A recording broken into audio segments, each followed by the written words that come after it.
हरे कृष्णा, राधे राधे। आप सभी को करवा चौथ की ढेरों शुभकामनाएं। माता करवा आप सभी का सौभाग्य बनाए रखे और हम सभी की करवा चौथ मंगलमय हो। इसीलिए कमेंट बॉक्स में जय करवा चौथ मैया की आप सबसे पहले ज़रूर लिख दीजिए। फ्रेंड, वीडियो बहुत ही महत्वपूर्ण है क्योंकि आज की इस वीडियो में हम जानेंगे कि करवा चौथ के व्रत पूजन में हम किस प्रकार से बायना निकालें।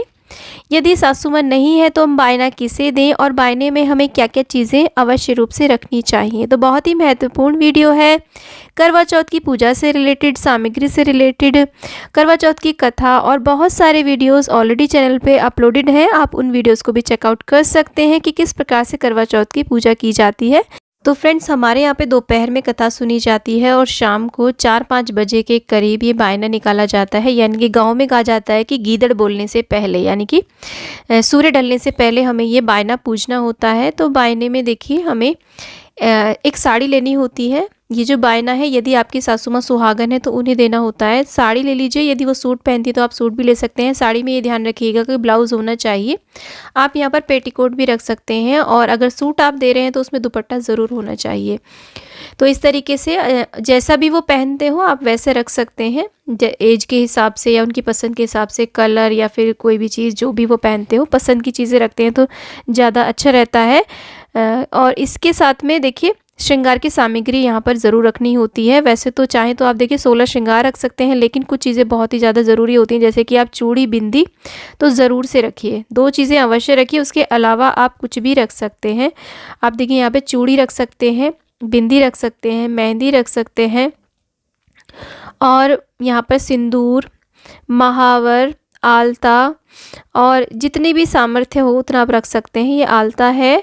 और इसी के साथ में जो भी चीज़ें यूजेबल होती हैं, आप शैम्पू भी रख सकते हैं, पाउडर भी रख सकते हैं, रबर बैंड रख सकते हैं और जो चीज़ें यूज़ आती हों, क्लचर यदि लगाते हो तो जो भी हमारी चीज़ें होती हैं ना, जैसे कि आगे सर्दी आने वाली होती हैं तो आप चाहें तो यहाँ पर कोल्ड क्रीम भी रख सकते हैं। कोई छोटा शीशा हो जो भी उनके यूज़ में आ जाए वो आप यहाँ पे दे सकते हैं। कंघा दे सकते हैं। जो भी हमें डेली में श्रृंगार में चीज़ें आवश्यक होती हैं ना, वो सब आप यहाँ पे रख सकते हैं। आप चाहें तो देखिए बिछिया भी यहाँ पे पूज सकते हैं, पायल भी पूज सकते हैं, सोने चांदी की चीज़ें भी यहाँ पे पूजी जाती हैं, मंगलसूत्र, जो भी सुहाग की चीज़ें मानी जाती हैं या फिर जो भी चीज़ें वो प्रयोग कर सके आप यहाँ पर उसे रख सकते हैं। तो 16 श्रृंगार की चीज़ें रख सकते हैं। इसके अलावा आप हमें यहाँ पर देखिए चूड़ी, बिंदी और सिंदूर तो अवश्य रूप से आप रखिए, ये ज़रूरी होता है। इसी के साथ में कुछ दक्षिणा अवश्य रूप से रखनी चाहिए अपनी सामर्थ्य के अनुसार, क्योंकि जो भी चीज़ें हम करते हैं ना, पूजा पाठ या फिर बायना पूजते हैं, उसमें रही कमी को दूर करने के लिए कुछ ना कुछ यहाँ पर दक्षिणा अवश्य रूप से रखनी चाहिए। तो इस तरीके से ये सारी चीज़ें आप और भी इन चीज़ों को आप बढ़ा भी सकते हैं या फिर इनमें से कम भी कर सकते हैं। अपनी सामर्थ्य के अनुसार आप यहाँ पर रख सकते हैं। और इसी के साथ में जो मीठा खांड का करवा आपने लिया है, जिसके अंदर आपने ड्राई फ्रूट या खील बताशे भरे हो, उसको आप इस तरीके से उसे भी देंगे। और अगर आपने खांड का करवा नहीं भरा है, आपने मिट्टी के करवे में आपने मिठाई, ड्राई फ्रूट भरे हैं तो आप उसे दे दीजिए, या फिर करवे के अंदर आपने गेहूं चावल भरे हैं तो उसे दिया जाता है। साथ में जैसी भी आपके यहाँ पर रसोई होती हो, अगर आपके यहाँ पे कड़ी चावल बनते हैं या कच्ची रसोई होती है तो वो सब भोजन भी यहाँ पर दिया जाता है। पक्की रसोई में जैसे कि आप पूड़ी, कचौड़ी, सब्ज़ी, खीर, हलवा और गुलगुले, मीठे जो भी बनता है ना, वो आप रख सकते हैं। साथ में आप यहाँ पर कोई भी फल ज़रूर रखें और मिठाई भी जो आपने बनाई हो या फिर आप मार्केट से लाए हो, आप मिठाई भी अवश्य रूप से यहाँ पर पूजें। तो ये सब सामग्री दी जाती है। पूजा करने के बाद में इस प्रकार से देखिए हम अपना पल्लू लेते हैं और इस पल्लू के ऊपर हम थोड़ा सा जल डालेंगे और इस तरीके से करके 3 बारी मिनस दिया जाता है, यानी कि इसे पूज दिया जाता है। उसके बाद में चुचकार लिया जाता है और उसके बाद में ये सासू माँ के चरण छू करके उन्हें दे दिया जाता है। अब अगर आपके ससुर नहीं है तो ये बायना हमें किसे देना है? तो देखिए ऐसा नहीं है कि आपके ससुर नहीं है तो आप अपनी सासू माँ को कुछ ना दें, तो आप उन्हें कुछ ना कुछ अवश्य दीजिए। लेकिन ये जो पूजा का जो सामान है ना, ये हमें किसी सुहागन स्त्री को ही देना है। और इसके अलावा आप अपनी सासू माँ को अलग से कुछ और दे सकते हैं। तो यदि ससुर जी नहीं रहे हैं या पहले से नहीं है तो आप अपनी सुहागिन ननद को दे सकते हैं, आप जेठानी को दे सकते हैं। यदि कोई भी नहीं मिल रहा है आपको तो आप ब्राह्मणी को भी इसे दे सकते हैं। और ब्राह्मणी भी नहीं मिल पा रही है तो आपके यहाँ पर कोई भी आपकी हेल्पर आती है, मेड आती है, तो आप उसे भी दे सकते हैं। या कोई भी ज़रूरतमंद गरीब कोई सुहागन स्त्री होती है तो आप उसे दे सकते हैं।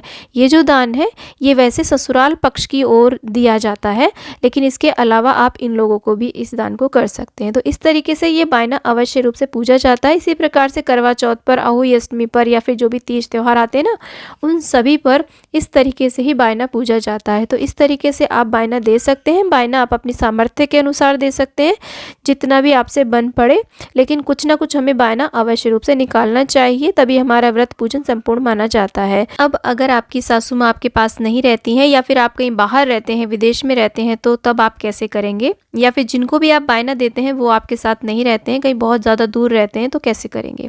तो देखिए, जो लोग विदेश में रहते हैं उनके लिए तो सबसे अच्छा ये है कि वो आप उनके लिए कुछ भी ऑनलाइन गिफ्ट दे सकते हैं।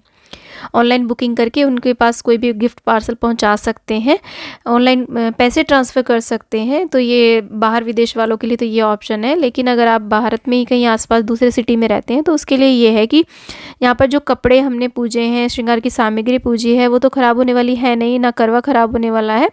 तो आप इन्हें उठा करके रख लीजिए। आप चाहें तो यहाँ पर ड्राई फ्रूट पूज सकते हैं, और सबसे बढ़िया है कि आप यहाँ पर एक्स्ट्रा यहाँ पर रुपए पूज दीजिए, और जब वो कभी आपको मिलते हैं तो उन्हीं रुपयों से उनके लिए ये सब सामान खरीद करके आप भेंट कर सकते हैं। उसके साथ में जो हमने ये खाने की सामग्री यहाँ पर पूजी है, यानी कि हलवा पूड़ी जो भी हमने पूजा है ना, यहाँ पर जो भी भोजन हमने पूजा है उसका हम क्या करेंगे? पूजना तो हमें होता है, तो इसको आप किसी भी को भी आस पड़ोस में दे सकते हैं। कोई भी सुहागन स्त्री है, घर के आसपास कोई रहता हो, ब्राह्मणी को दे सकते हैं, या फिर कोई भी आपके यहाँ पर मेड आती है, या कोई भी ज़रूरतमंद गरीब सुहागन स्त्री हो तो आप इस भोजन को उसे दे सकते हैं। किसी कन्या को भी आप खिला सकते हैं, और कोई भी नहीं मिलता है तो आप गौ माता को खिला सकते हैं।